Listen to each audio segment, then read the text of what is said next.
बिहार में बने महाराष्ट्र जैसे हालात, चाचा भतीजे में यहाँ भी छिड़ सकता है संग्राम। एनडीए के नए चिराग पवार की तरह ना हो जाए पासवान का खेला। बीजेपी को चिराग से आस, लालू भी डाल रहे डोरे। लालू ने चिराग को क्यों किया था फोन? एनडीए और लोक जनशक्ति पार्टी रामविलास की एक बार फिर से दोस्ती होने के संकेत मिले हैं। इसके साथ ही महाराष्ट्र के बाद अब बिहार में चाचा बनाम भतीजा शुरू होने की संभावनाएं और भी बढ़ गई हैं।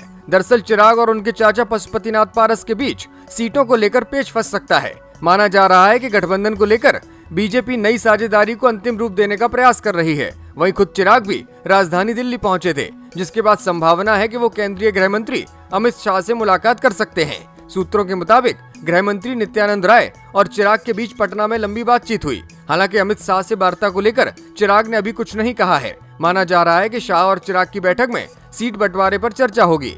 साल 2019 के लोकसभा चुनावों में चिराग पासवान की जनशक्ति पार्टी ने 6 लोकसभा सीटें जीती थी, लेकिन वर्तमान में चिराग अकेले ही अपनी पार्टी से सांसद हैं। चिराग का कहना है कि 5% पासवान चाहते हैं कि उन्हें 2019 की जितनी ही सीटें मिलें। खास बात यह है कि साल 2021 में पशुपतिनाथ पारस 5 सांसदों के साथ चिराग से अलग हो गए थे। उन्होंने अलग होकर पहले से ही एनडीए का दामन थाम रखा है और मंत्री बने हुए हैं। माना जा रहा है कि चिराग भी एनडीए गठबंधन का हिस्सा बनके मंत्री बनना चाहते हैं। जब चिराग से एनडीए में शामिल होने की संभावना के बारे में पूछा गया तो उन्होंने कहा, मेरे लिए उनके सामने कोई घोषणा करना गठबंधन की मर्यादा के खिलाफ होगा। गठबंधन द्वारा अपना मन बनाने से पहले एक और दौर की बातचीत करने की संभावना है। जबकि चिराग की भाजपा के प्रति आत्मीयता और प्रधानमंत्री नरेंद्र मोदी के लिए उनकी प्रशंसा उनके प्रेम को दर्शाता है। उनके चाचा पशुपति कुमार पारस, जिन्होंने अपने भाई की मृत्यु के तुरंत बाद विद्रोह किया था, जिसके परिणाम स्वरूप एलजेपी में विभाजन हुआ, अब वे केंद्रीय मंत्रिमंडल में मंत्री हैं। चाचा और भतीजे दोनों ने कई बार कहा है कि वे किसी भी ऐसे गठबंधन का हिस्सा नहीं होंगे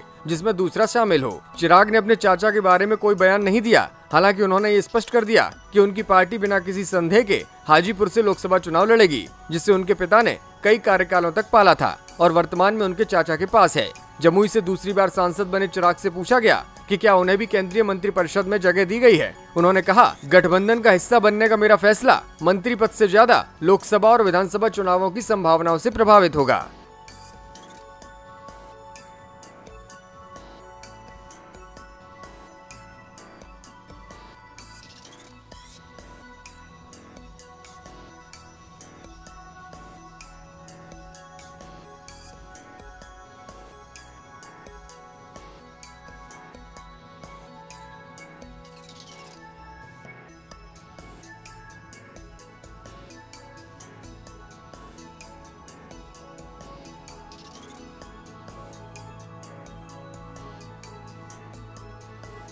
ब्यूरो रिपोर्ट, इंडिया पॉजिटिव।